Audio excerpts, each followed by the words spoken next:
कल्पितं येन भूतले स्वयं रूपा कदा मह्यं ददाति स्वपदान्तिकम्। नमो ओम विष्णुपादाय कृष्णप्रस्थाय भूतले श्रीमते भक्तिवेदांता स्वामिनीति नामिने। नमस्ते सारस्वते देवे गौरवाणी प्रचारिणे निर्विशेष शून्यवादी पाश्चात्य देशतारिणे वाञ्छकल्पतरुभ्यश्च कृपा सिन्धुभ्यैव च पतितानां पावनेभ्यो वैष्णवेभ्यो नमो नमः। जय श्री कृष्ण चैतन्य प्रभु नित्यानंद श्री अद्वैता गदाधरा श्रीवासादि गौर भक्त वृंद।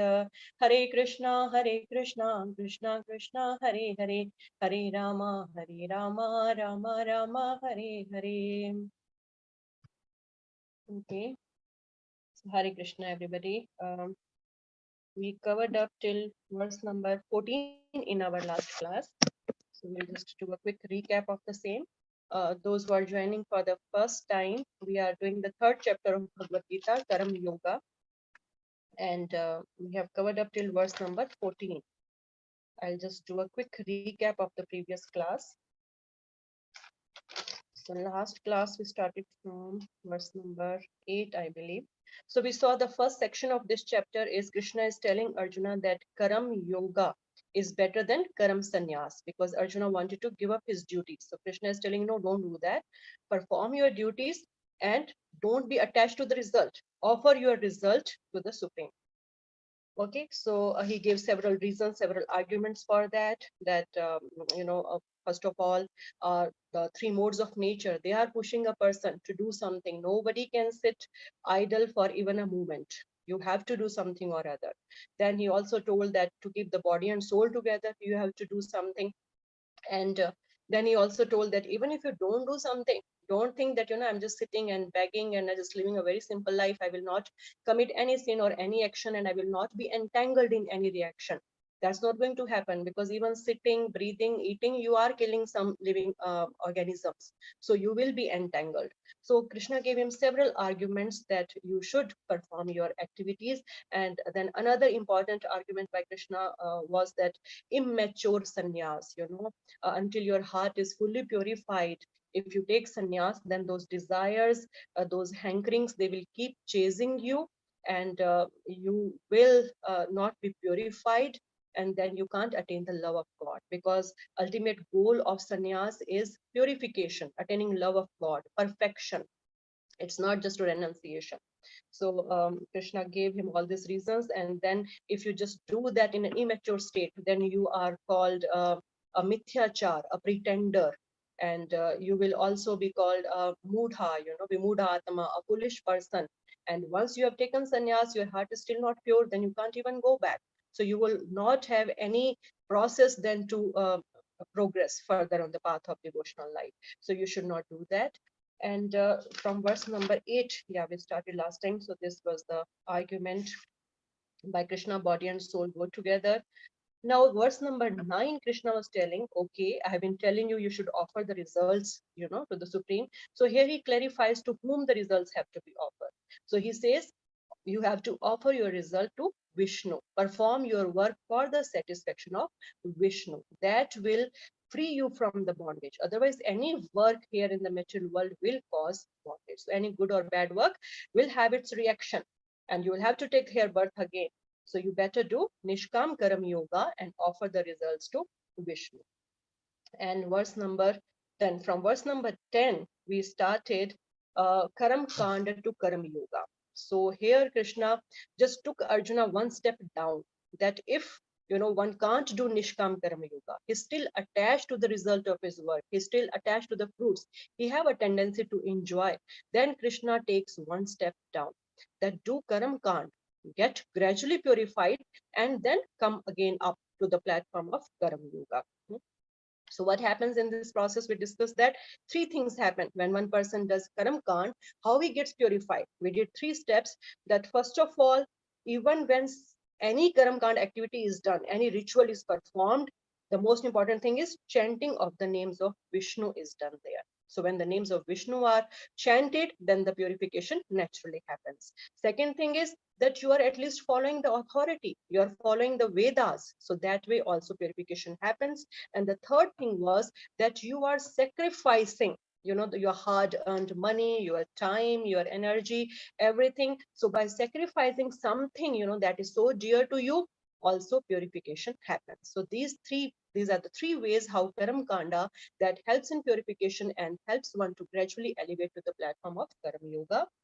Verse number 11 then, um, verse number 11, it is explained how demigods, they are in charge of various departments, and when they are pleased by sacrifices, then prosperity is there. There's a cooperation between men and demigods, and then everybody is happy. So Srila Prabhupada has explained everything here very nicely, and there is some side benefit also of this, that is liberation. So how does that happen? Again, because of purification, because when we serve the demigods, ultimately Lord Vishnu is pleased, and that's how purification happens. And verse number 12 then again, about demigods, it is explained in detail. They are in charge of different things, how all our necessities of life, they are fulfilled by the demigods. So it's necessary to perform the yajna, but this is for the common people. These messages are for the common people, not for the devotees. And yeah, in this verse, yeah, in the purport, we discussed about this Panch Mahayagya. So one thing I want to clarify here, because we don't pay much attention to this thing. Being devotees, we don't have to worry about all the offenses we commit in our regular day-to-day activities, and the remediation for that. We have to just do Krishna conscious activities, and everything is taken care of. But because some of you were inquiring about it, I clarified further about this topic. And I want to mention that the five things which I mentioned, the five yagyas, again, I want to clarify. The first one was Brahm Yagya, that is studying the scriptures. Uh, Okay, so first of all, let me tell you the panch shunyas, the five types of sins that we commit in our activities. Okay, that was while brooming or something, that is cleaning up the house, jhadu lagana. Second is whenever we light up a fire, like light up a chulha. Earlier days they would light up a chulha or something. So that time that would happen. Now also we light up fire on our stoves and all. Third thing is whenever we keep some heavy object on the floor or on table or anything, some entities get killed in that also. Then the fourth thing was something grinding, like in mortar and pestle, that is called putna. Then the fifth thing was grinding big things, like what do you call that, pisna, like how the grains are, they are powdered in big chakkis and all. So that is called pisna. So in all these five types of activities, some or the other entity is killed, and that's a crime we are committing. It's called slaughterhouse. So we all have that type of slaughterhouse in our homes, and the remedy for that for common people is told Panch Maha Yagyas. So the first yagya is Brahma Yagya, that is studying the scriptures. Second is Dev Yagya, that is yagya for the demigods, devtas. Third and fourth, the third one is Pitra Yagya, that is the sacrifice we do for the forefathers, Pitra Yagya. Now that is the third one. Now fourth and fifth I divided. Actually, they both are combined. That is Bhut Yagya and Nra Yagya. That is for all other living entities, for all other human beings. So we have to combine both of them.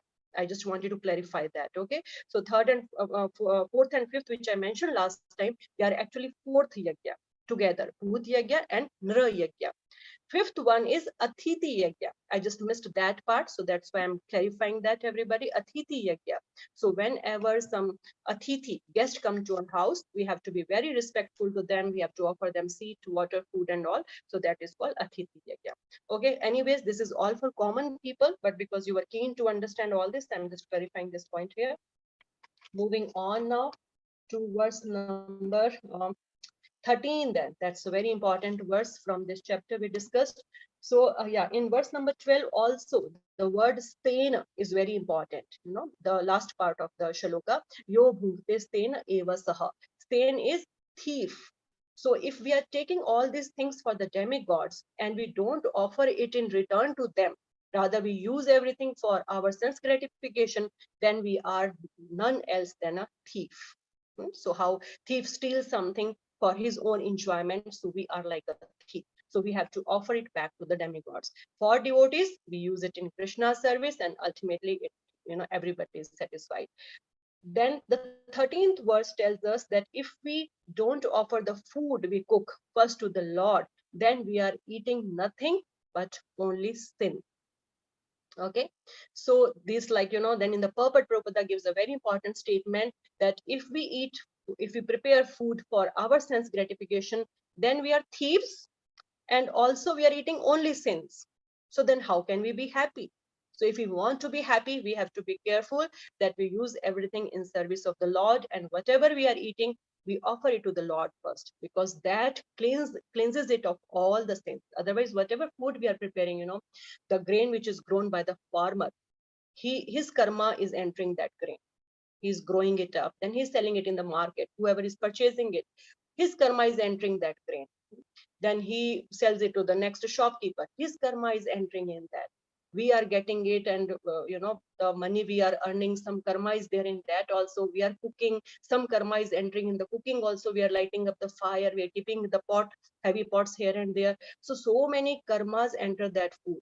But when we offer it to the Lord first, it's cleansed of all the sins. Then it's only mercy of the Lord for us, prashadam, we partake of prashadam. So this is very important verse from this section. So we have to be very careful about it. And then how does this happen?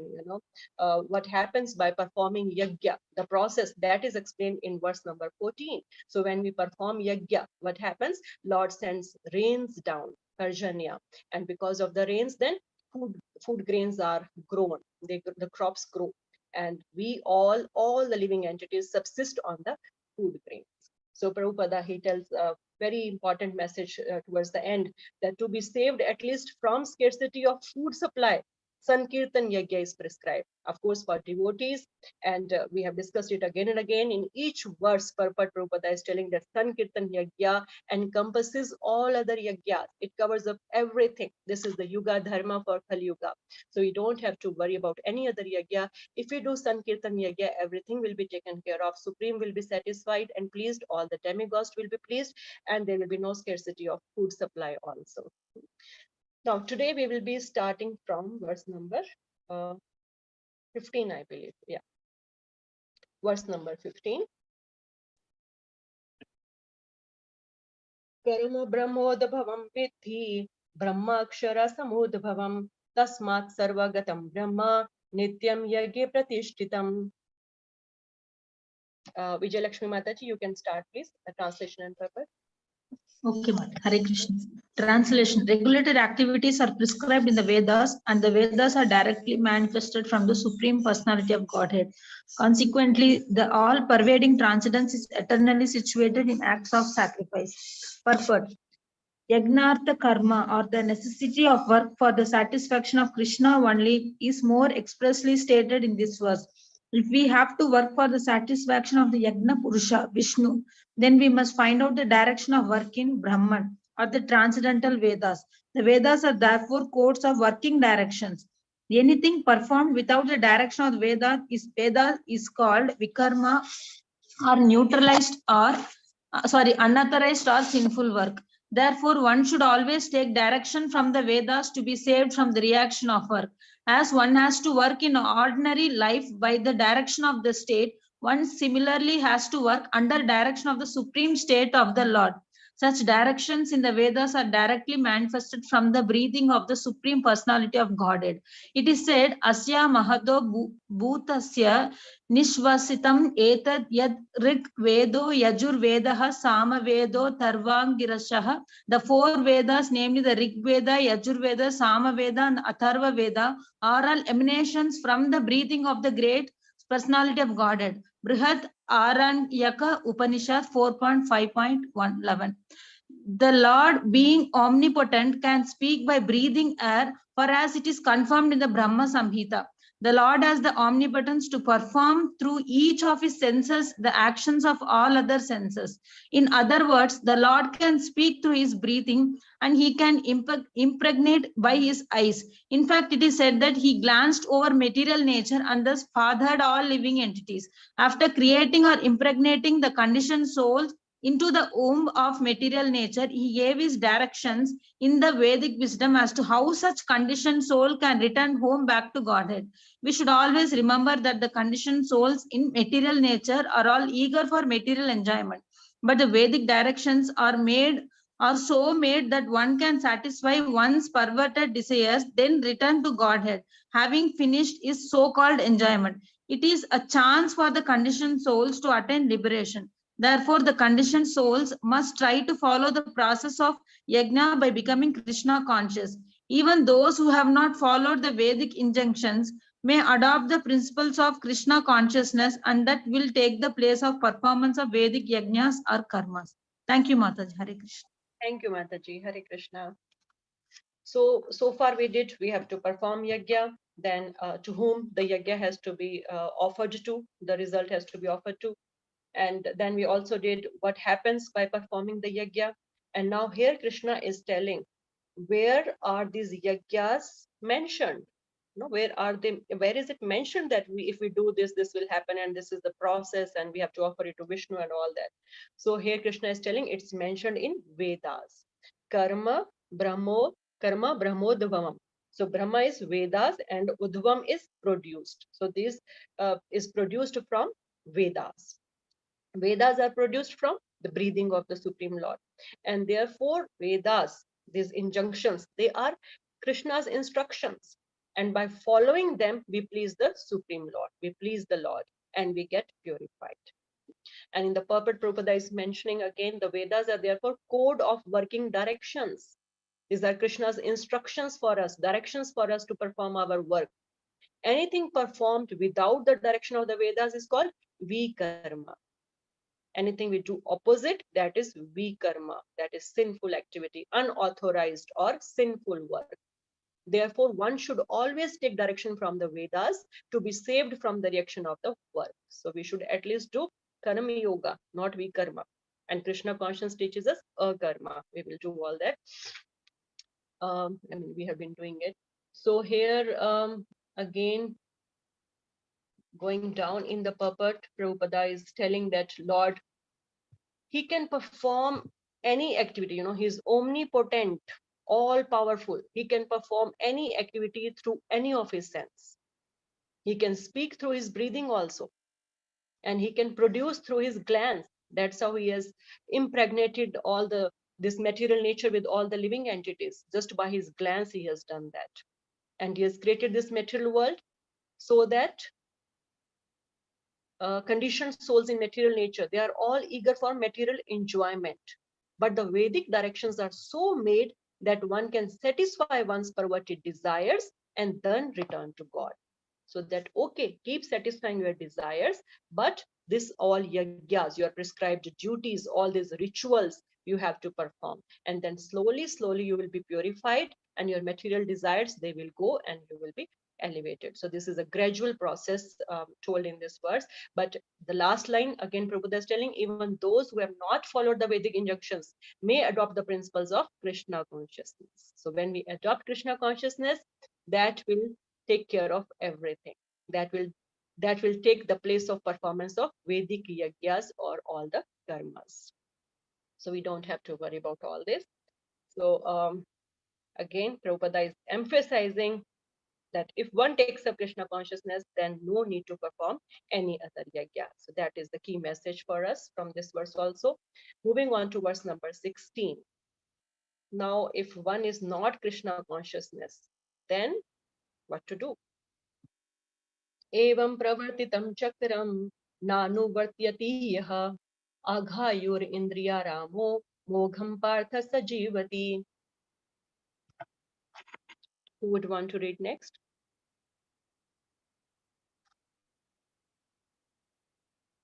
Rayudu Mataji, do you want to read? No, ma'am, I'm having very bad throat, not well. Just listening. No, only here. Sorry. Vinodini Mataji. Krishna. Hare Translation. My dear Arjuna, a man who does not follow this prescribed Vedic system of sacrifice certainly leads a life of sin. For a person delighting only in the senses lives in vain. Purport. The Mammonist philosophy of work very hard and enjoy sense gratification is condemned herein by the Lord. Therefore, for those who want to enjoy this material world, the above-mentioned cycle of performing yajnas is absolutely necessary. One who does not follow such regulations is living a very risky life, being condemned more and more by nature's law. This human form of life is specifically meant for self-realization in either of three ways, namely Karma Yoga, Jnana Yoga, or Bhakti Yoga. There is no necessity of rigidly following the performances of the prescribed yajnas for the transcendentalists who are above vice and virtue, but those who are engaged in sense gratification require purification by the above-mentioned cycle of yajna performances. There are different kinds of activities. Those who are not Krishna conscious are certainly engaged in sensory consciousness. Therefore, they need to execute pious work. The yajna system is planned in such a way that sensory conscious person may satisfy their desire without becoming entangled in the reaction of sense gratificatory work. The prosperity of the world depends not on our own efforts, but on the background arrangements of the Supreme Lord, directly carried out by the demigods. Therefore, the yajnas are directly aimed at the particular demigods mentioned in the Vedas. Indirectly, it is the practice of Krishna consciousness, because when one masters the performance of yajnas, one is sure to become Krishna consciousness. But if by performing yajna, one does not become Krishna conscious, such principles are counted as only moral codes. One should not therefore limit his progress only to the point of moral codes, but should transcend them to attain Krishna consciousness. Hare Krishna. Thank you, Mataji. Hare Krishna, Mataji. Thank you so much. So here, what is Krishna telling? My dear Arjuna, one who does not follow in human life the cycle of sacrifice, then what happens? Leads a life full of sin. Living only for the satisfaction of the senses, such a person lives in vain. So his life is just useless. But this verse is again for those people who are not Krishna conscious. If one is not Krishna conscious, then what he has to do? He has to perform the yagyas. Otherwise, he will be entangled in the sinful reactions. And the purport Prabhupada is explaining so nicely the sensory conscious people. Who are sensory conscious people? People who are conscious of their sense enjoyment. They're conscious only of their sense gratification. To satisfy their senses, they are doing everything. So the yajna system is planned in such a way that sensory conscious persons may satisfy their desires, that is their senses, without becoming entangled in the reaction of sense gratificatory work. So this is for those people who are not Krishna conscious. They should at least perform the yagyas, because this will help in their purification and gradual elevation. Gradually they get elevated, and ultimately what is the goal then of purification and elevation? They have to become Krishna conscious. But if they don't become Krishna conscious, then no use. Then these yagyas and everything, they are only rituals, only moral codes. They will not gain anything from them. Purification has to happen, and one has to ultimately become Krishna conscious. Otherwise, everything is useless. But we are fortunate that by Srila Prabhupada's mercy, we have directly taken up to Krishna consciousness. So we have already reached to the highest level. Now it's up to us how sincere, serious we are, and we can follow the instructions of Srila Prabhupada and Krishna, and we can make our life successful. Okay, so here the second section of the chapter ends. What was that? Karam Kand. Krishna took Arjuna from Karam Yoga to Karam Kanda, one step down. That's why we are talking about this yagyas and satisfying the demigods and all.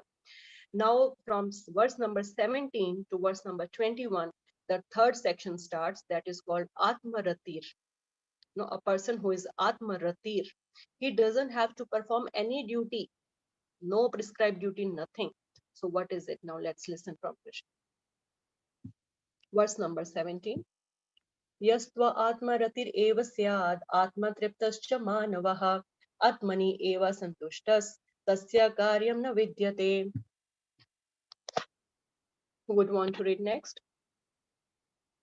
Sarojini Can I Mataji. read? Yeah, sure, Shobha Mataji, please. Yeah, Hare Krishna Mataji. But for one who takes pleasure in the self, whose human life is one of self-realization, and who is satisfied in the self only, fully satiated, for him there is no duty. Purport.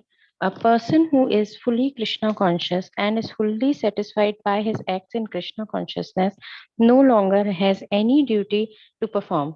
Due to his being Krishna conscious, all impiety within is instantly cleansed, an effect of many, many thousands of yajnas performances. But such clearing of consciousness, by such clearing of consciousness, one becomes fully confident of his eternal position in relationship with the Supreme. His duty thus becomes self-illuminated by the grace of the Lord, and therefore he no longer has any obligations to the Vedic junctions. Such a Krishna conscious person is no longer interested in material activities and no longer takes pleasure in material arrangements like wine, woman, and similar infatuations. Thank you, Mataji. Hare Krishna. Hare Krishna Mataji, thank you. So this is about Atmarati, a self-satisfied person. So here Lord is telling that if someone is fully purified, he is fully satisfied, Atmarati, Atmatript, he is satisfied, then he has no duty to perform. Tasya karyam na vidyate. He doesn't have to perform any work then, any duty. Okay, if someone has no material desires, he doesn't have any hankerings, his heart is totally pure, he's all satisfied in his self, then he doesn't have to perform any duty. Why? Because we learn that performance of prescribed duties, that is for our purification, right? Whatever good, bad, we are suffering, getting honored, dishonored, whatever, we are performing our prescribed duties. So that tolerance and that prescription of performance of our prescribed duties, offering the result to the Supreme, that helps in our purification. But if someone is fully purified, then there is no need to perform the prescribed duties. Okay, so he may be on any path, Jnana Yoga, Karma Yoga, Dhyana Yoga, whatever. But if he is fully purified, then he is Atmarati. He is fully satisfied. No need for him to perform any duties.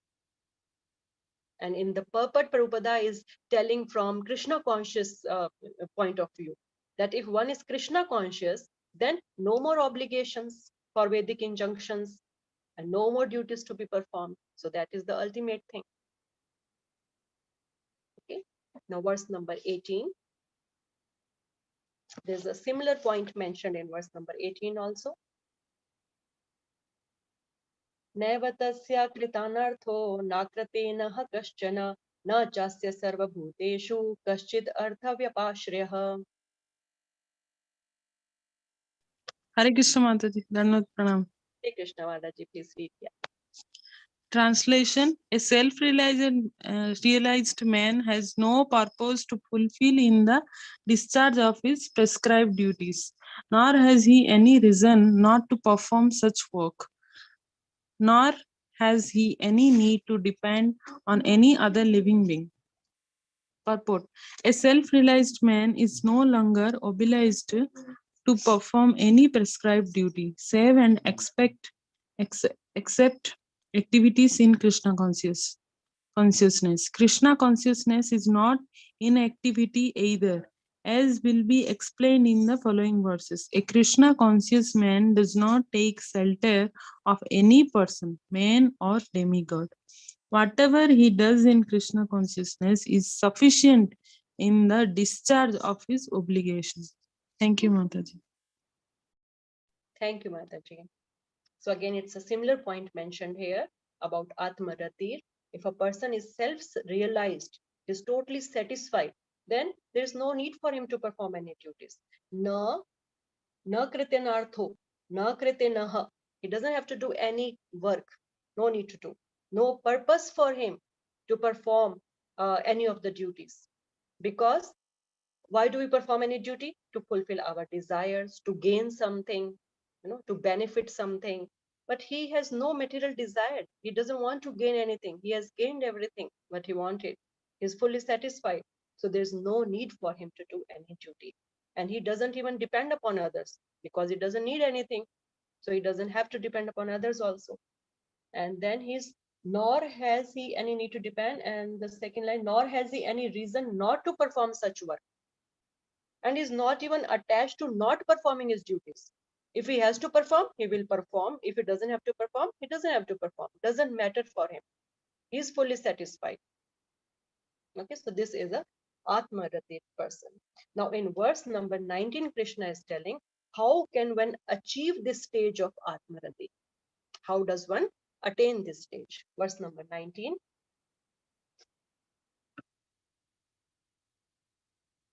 तस्माद् असक्तः सततं कार्यकर्म समाचर असक्तो हे अचरन् कर्म परम आपनोति पुरुषः. Someone please read. Hare Krishna Mataji. Hare Krishna Mitaji, please read. Translation. Therefore, without being attached to the fruits of activities, one should act as matter of duty, for by working without attachment, one attains the supreme. Purport. The supreme is the person. The supreme is the personality of Godhead for the devotees and liberation for the impersonalist. A person, therefore, acting for Krishna or in Krishna consciousness under proper guidance and without attachment to the result of the work is certainly making progress towards the supreme goal of life. Arjuna is told that he should fight in the battlefield of Kurukshetra for the interest of Krishna because Krishna wanted him to fight. To be a good man or a non-violent man is a personal attachment, but to act on behalf of the Supreme is to act without attachment for the result.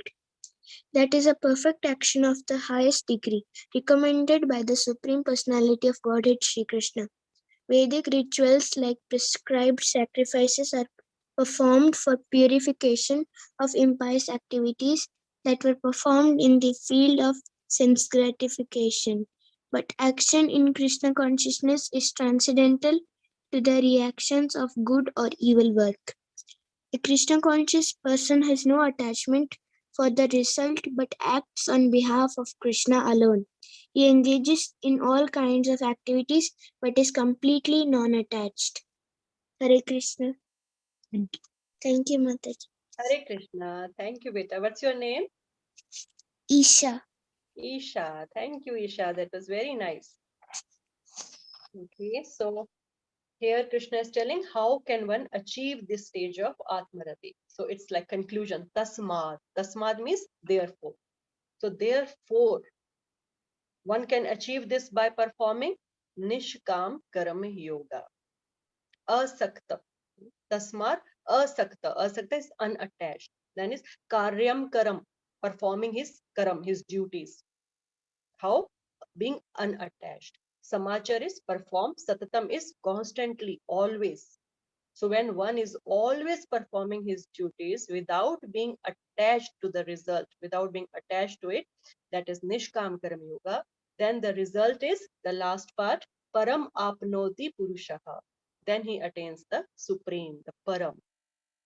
Therefore, the way to attain this stage is performing Nishkam Karam Yoga, work without being attached to the result. And from the purport, we understand how Prabhupada is explaining that the principle of being detached from result, being detached from the fruit of our work, that is applicable for us also, for devotees also. Prabhupada is talking about Arjuna here. That Arjuna is told that he should fight in the battle of Kurukshetra for the interest of Krishna, because Krishna wanted him to fight. To be a good man or a non-violent man is the personal attachment. If we think that no, this will make me like this will make me like that, this result will be like this will be like that, that means we are attached. Personal attachment we are having. But if one acts on behalf of the Supreme, that is without attachment for the result, that is the perfect action of the highest degree. So we can see that how Krishna is emphasizing constantly upon the detached work, Nishkam Karma Yoga, because attachment to the result causes entanglement, it causes bondage, it will keep us bound in the material world. If we do good, we will come back here, we will get some good body, good position, good things all around us, but still we have to come to bear the result for all the good things, the pious things. And if we do bad, again, we have to be here for the bad things. So don't be entangled by the result. So we have to perform our prescribed duties without being attached to the result. So Krishna is repeating this because for the conditioned souls like us in this material world, to be attached to the result, it's very natural. Everyone, here work for getting some result. One can get the result, no problem. So Krishna is saying, okay, work for result. We work full month for getting salary at the end. We do everything, kids study so hard to get some result. Okay, no problem. But the result should be for whom? For Vishnu, for Krishna, not for enjoying oneself. If we accept the result for ourselves, then it causes bondage. So work, but offer the result to Lord Krishna, to the Supreme. And this conditioning we see, this conditioning for expecting some result, it is very, very strong. Even in our devotional life, we all have to be very, very careful. We are several times concerned about, how will this service benefit me? What will I get out of, doing this service? But we have to give up this fruitive mentality. We have to be very careful.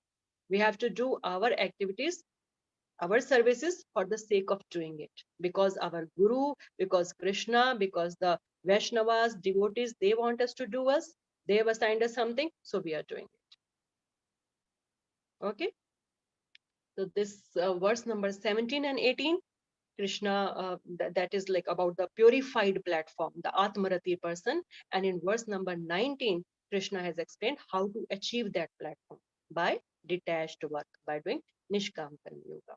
And Prabhupada is telling for us also how we should be careful and we should be doing everything for the satisfaction of Krishna. Last line again, a Krishna conscious person has no attachment for the result, but acts on behalf of Krishna alone.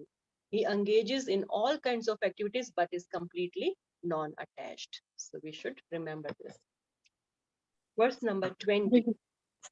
Mataji, questions will ask last, no? Yes, Mataji, you can ask now also.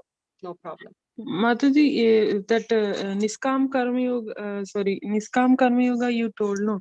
So we are earning, but some portion we are, means maximum portion we are not using for Krishna. All the portion like school fees and dress and what else, groceries. Okay, we are cooking for Krishna, but something and all we are buying for our purpose also, for decorative the house and all. So that way, how can we think like that one Niskam Karma Yoga or this is Karma Yoga only? Nishkam Karma Yoga is a lower step. We are like, if we are devotees, if we are doing everything for Krishna, our house, decorating our house, taking care of our body, we have to give our body and soul together. We have to receive our relatives, our friends at our home, serve them Krishna Prasadam. So then everything becomes Krishna conscious activity. This Nishkam Karma Yoga is for the karmis, that gradually start being detached from, something. Give a portion of your fruit to some Krishna conscious activity at least. Okay, I Fees got for your us, point, everything. Mataji, now. Yeah, we are paying fees for our children.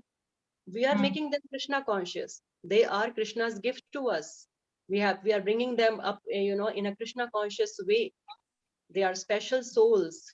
We have to make them Krishna devotees. We have to give them education also, so that they don't have material anxieties in their life, and they can practice their spirituality even better. So whatever, our mood is always, keeping Krishna in the center. We are doing everything Okay. for making Krishna happy. So these things, we are above that. So but we have to make sure that we are Krishna conscious, whatever we are Yes, doing. Okay. yes, Just by correct. saying that, yeah, we are devotees and we are Krishna conscious people, we are connected to ISKCON, that alone doesn't help us. We have to make sure that we are Practice. actually keeping Krishna in the center. Yeah. We have to do it.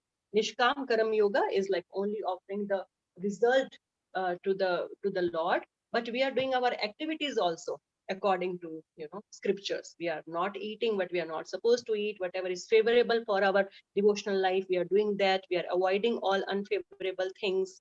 So we are following the instructions Krishna And he has given, to do our duties, and we are offering our result also to him. and So that's likely we need to we are started thinking that our time also should be waste with for Krishna only. Like it should not be waste for any karma, anything, any mundane works. It should be waste for Krishna. It should be used for Krishna only. Like that way we can utilize. That's very, very important. Time is most precious thing. How Yes. Chanakya Pandit says, yeah, even one moment wasted, we can't be bought back, even by the wealth of the entire world. One moment gone, now 746 is gone. We can't get it back. 746 of this day, of this date, we can't get it back. So time is very precious. Lakshmi Mataji, you mentioned that we should utilize it with wisdom in Krishna's services, remembering him. Yeah. Thank you, Thank Mataji. you, Thank Mataji. you. Hare Krishna. Hare Krishna Mataji, I have a doubt, Mataji. Yeah, sure. Mataji, what does it mean offering the result to Krishna, in the sense, like it's not literally offering the result, in the sense like whatever activity we are doing, so the activity should be pleasing to Krishna. It is like that, no Mataji? Offering the result to Krishna means the activity which pleases Krishna means like we are offering the result to Krishna. Is it like that, Mataji? Yeah. So Mataji, here like what Krishna is telling, that do detached work. Be detached from the result. Okay. Offer your result to Vishnu. You do your best in doing the activity, then whatever good or bad, don't worry about that. Okay. You got you have, if you expected, what do you call that, like whatever, if we talk in terms of money, if you expected some 5 lakh return out of some business or whatever you did, but you hardly got 1 lakh, don't be dejected. Whatever good or bad, it's for the Lord. Okay. And yeah, if you're honored, you are dishonored, loss, gain, fame, defame, don't worry about the result. Just do your best in your activity, but be detached from the result. If you are attached to the result, then you will be entangled. I want more, I want more. This is how I will use it for my sense gratification. And we have so many desires then to fulfill, and to fulfill those desires, we follow the illegal ways also to get more money and all that. So that will be so entangling. So be satisfied with whatever you get. Be satisfied, just accepting it to be the Lord's sanction for you, and offer it to the Lord. Offer it to the Lord what you are asking. That means a part of it, like we have done Sakam Karam Yoga and Nishkam Karam Yoga. So definitely we will cover up that point later on. Yeah, we have not covered it up yet. So how what portion of our income we should use for Krishna's services, what portion we should keep for our emergency work and all that. So that is prescribed in our scriptures, but definitely we have to give a part for that, a part of that for Lord's services. So Mataji, not expecting any result itself means like we are offering it to Krishna, like not worrying about the result itself means like we are offering the result to Krishna. Is it right, Mataji? Yes, So yes, it's like that. not being attached to the result. We don't have to be attached. Yes, that's it. Attached. Yeah. Okay. Be detached. Keep doing Thank your you. prescribed duty. This is my duty. I have to do it. I have to cook. I have to clean. I have to serve. I have to do everything, whether somebody like it or not. I mean, I'm doing my best. It's not that, okay, I don't care whether they like it or not. I'm just doing it. We do our best in whatever domain we are doing our work.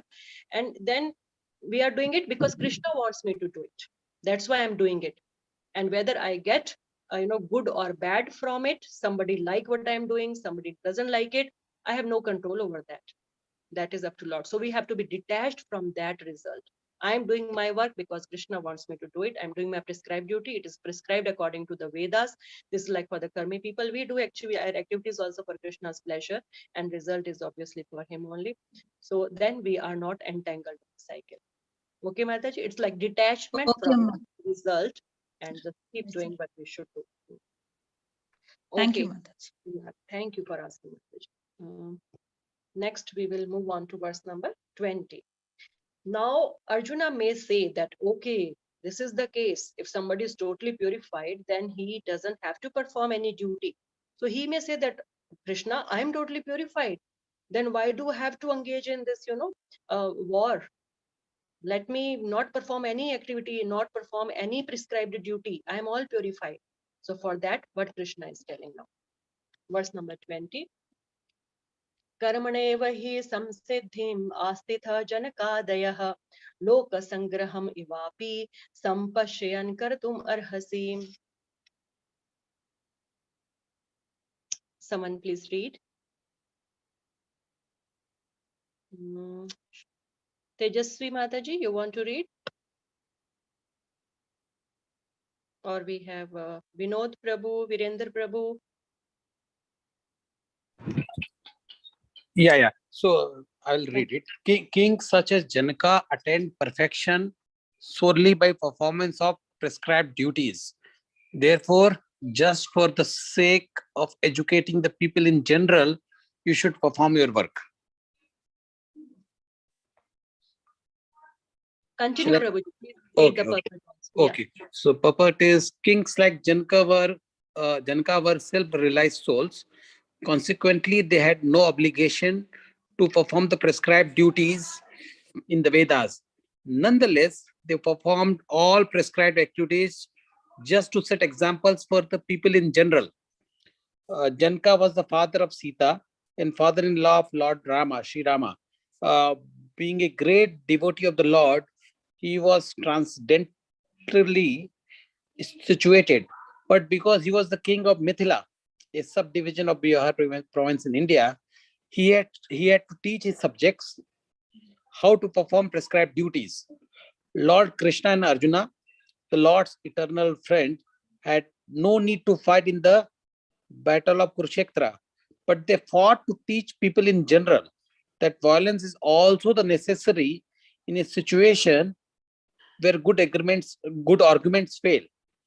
Before the battle of Kurukshetra, every effort was made to avoid the war, even by the supreme personality of the Godhead. But the other party was determined to fight. So for such a right cause, there is a necessity for fighting.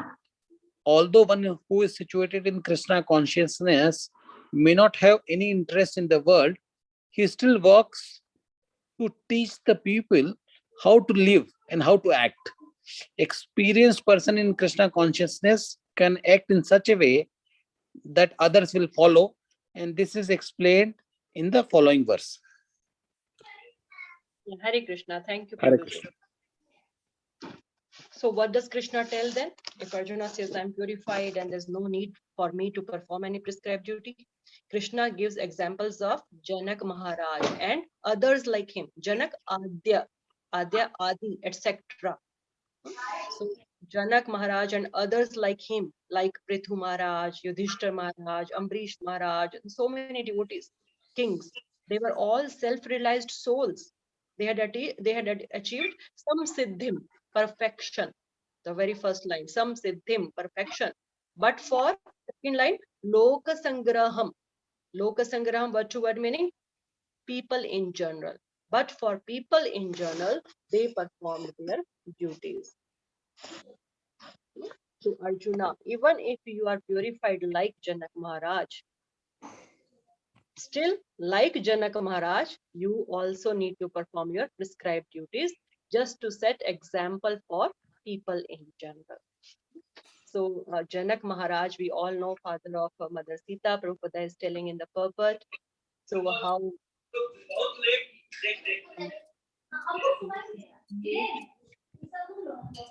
Prabhuji, can you please? Yeah, thank you, Prabhuji. Okay, so Janak Maharaj, he was like such a great devotee. He was a self-realized soul. We have one story of Janak Maharaj, which tells us that, one Brahmana, he would speak on Srimad Bhagavatam in Janak Maharaj's court every day.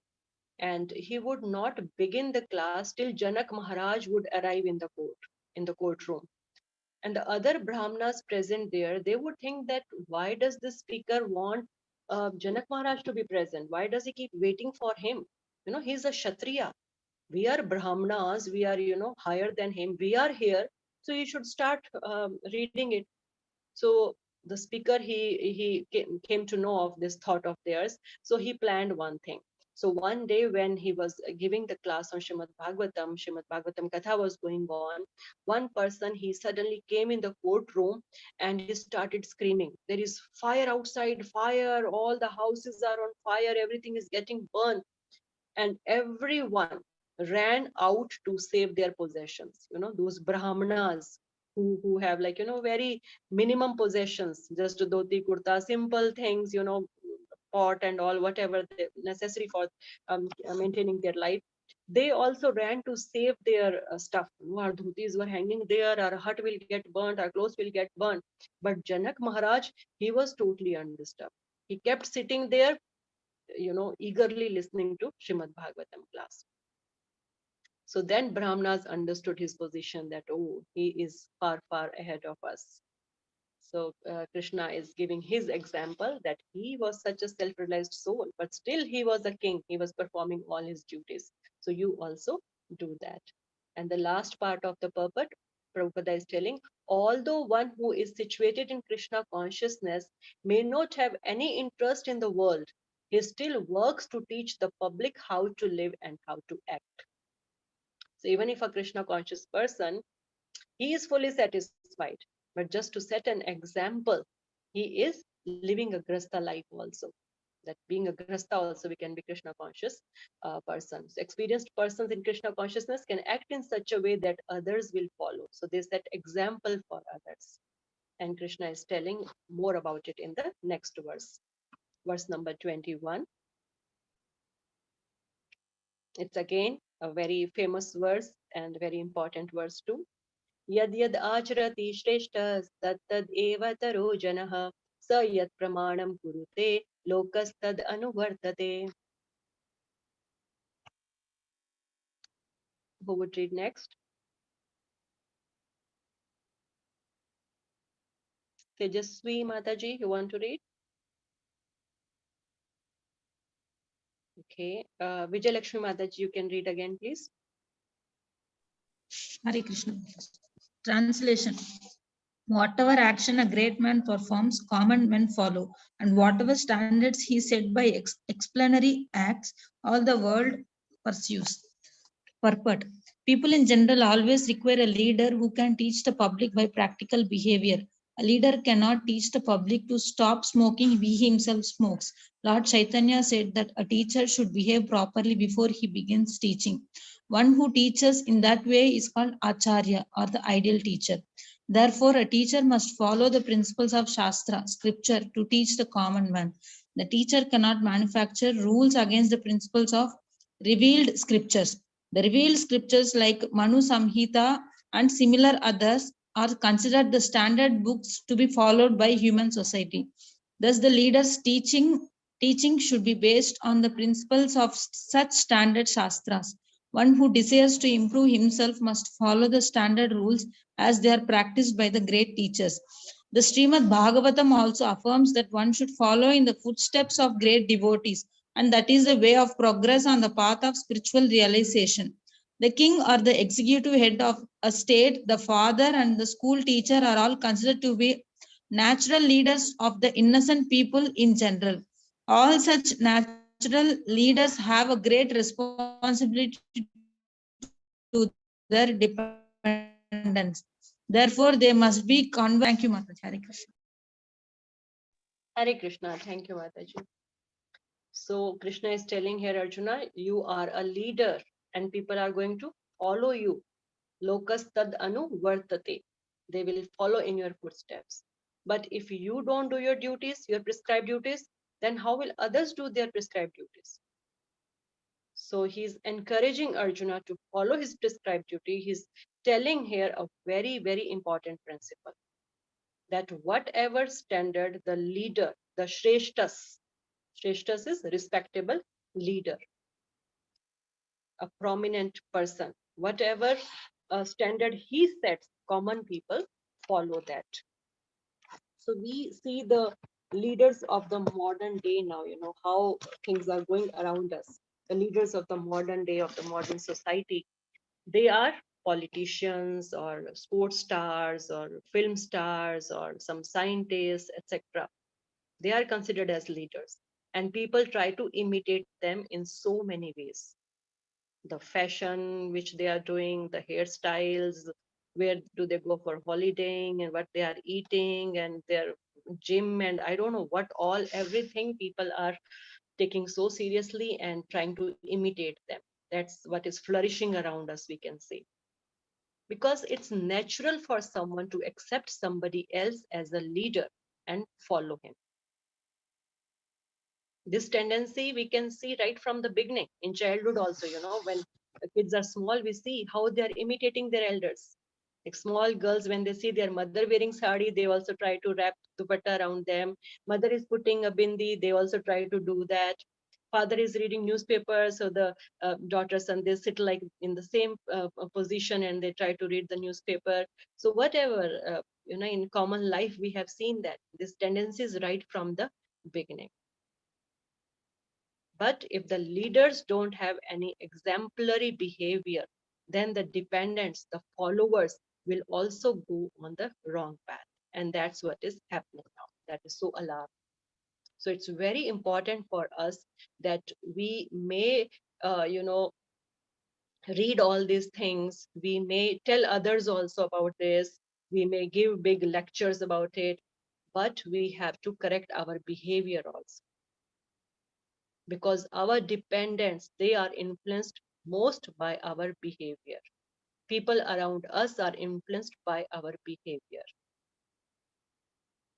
Here Srila Prabhupada is giving the example of a father and smoking. So if a father is smoking and he tells his son not to smoke, that's not possible.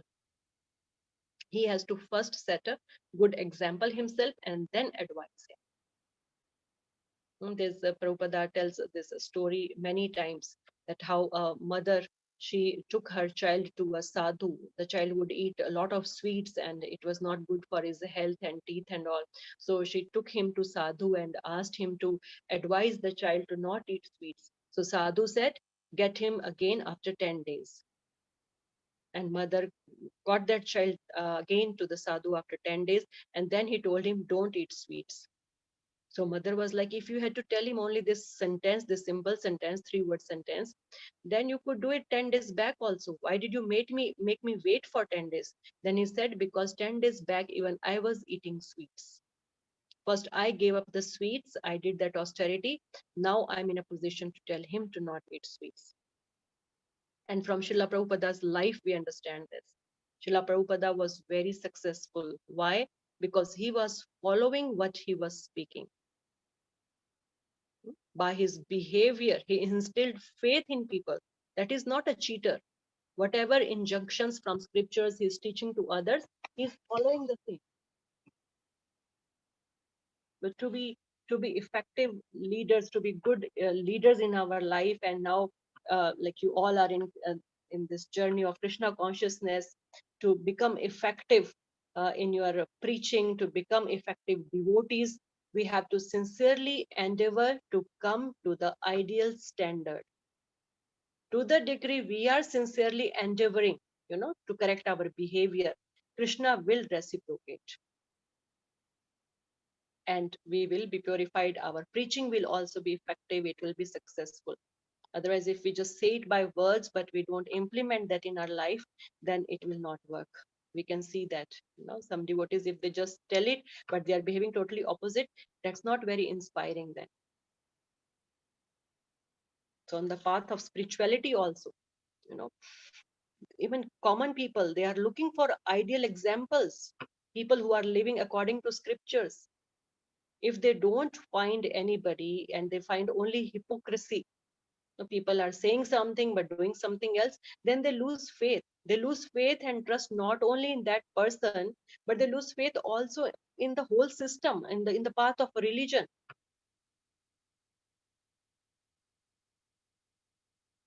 In Srimad Bhagavatam, 5th canto, Rishabh Devji, he tells a verse which tells us that, one cannot be a king, one cannot be a teacher or a parent if he can't deliver his dependents.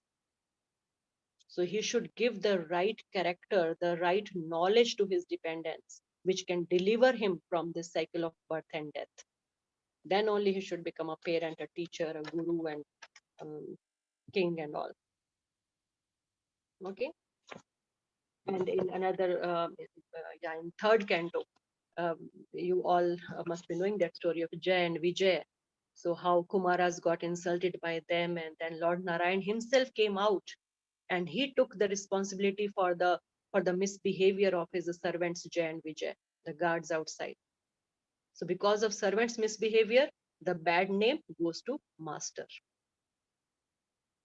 So if we misbehave, the blame goes to our seniors, our founder Acharya. It goes to the whole organization, is gone. So when we are following some path, just by reading and forgetting it, no. If we tell that we are now a part of ISKCON, we are practicing Krishna consciousness, then we should maintain exemplary behavior. At least we should endeavor. It doesn't happen like, just a snap of finger and all good, we are totally perfect. See, we all understand that we are just starting on this path, and slowly purification happen. We are doing our best, we are being sincere. Outside people don't understand all that. They will say, oh, it's gone. We thought these people are like this, these are like that. They also get angry. They are behaving like this. They don't understand. So we have to be very careful when people are observing and how they will be influenced by our behavior. Because people would not know us. But if they see Kanthi Mala in our neck and Tilak on our forehead, they will know they are from ISKCON. All the bad name will go to ISKCON. So we all are practitioners. We are some of us have started maybe just a few months back or a few years back, and some of us might be practicing for quite some time now. We are still on the path of purification. We are doing our best. So we should really try to apply all these teachings in our life to correct our behavior. Okay, so Krishna is telling Arjuna, you are a leader, and if you don't perform your duties, then what do you expect from the common people? You can't expect them to keep performing their prescribed duties. Everybody will give up then. So this is, this section ends here, and it's already 8:08, so we can close the class here only for today. We will start from verse number 22 next week. Anybody, any questions, any thing you want to share, any realizations, reflections, comments, whatever? Hare Krishna Mataji, I have a doubt in Karmakanda session. So Yes. you said like 3 important things to be followed in Karmakanda, like follow the scriptures. And then the main important thing is like chanting the name of Vishnu, and then doing charity. So like in Karmakanda, like they don't know, like they do demigod worship just for the material benefits, Mataji. So they don't know Vishnu is the supreme personality of Godhead. So how will they know that they have to chant the names of Vishnu? I have that doubt. So they are not doing these 3 things. These 3 things happen. How does the purification happen? We talked about. How does the purification happen? Because these 3 things are happening when they are performing any Karamkandic ritual. They may invite any Panditji at their house for doing some Durga Puja, Ganesh Puja, Navgraha Puja, whatever.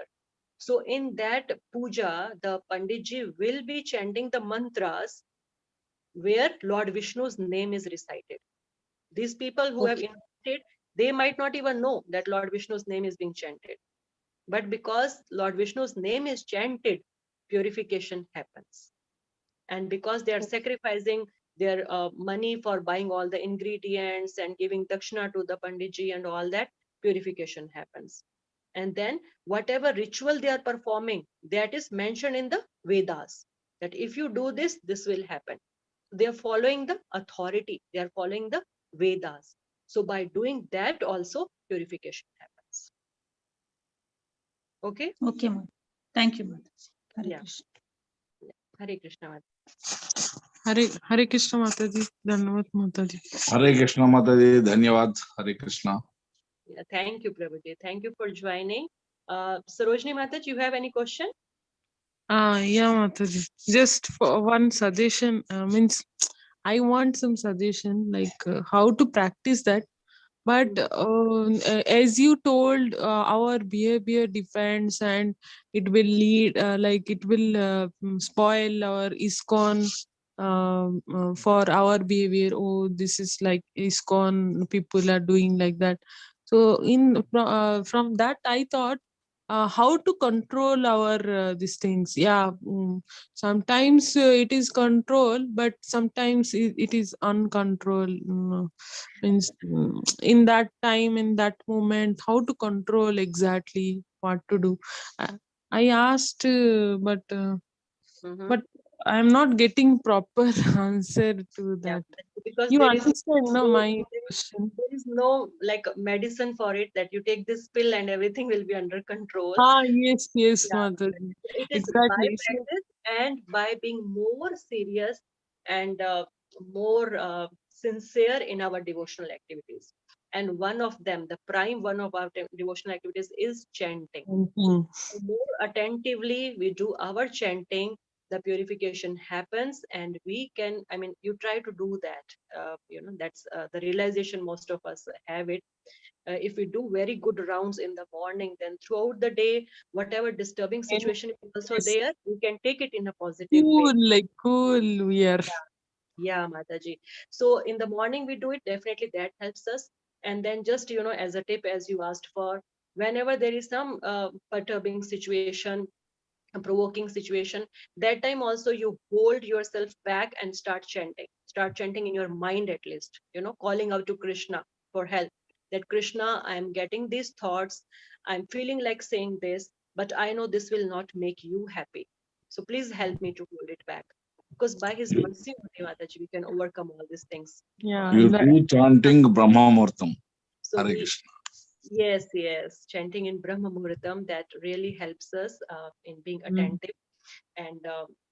And anyways, anytime, chanting we have to do throughout all the time, even with our mouth closed, our tongue can keep vibrating.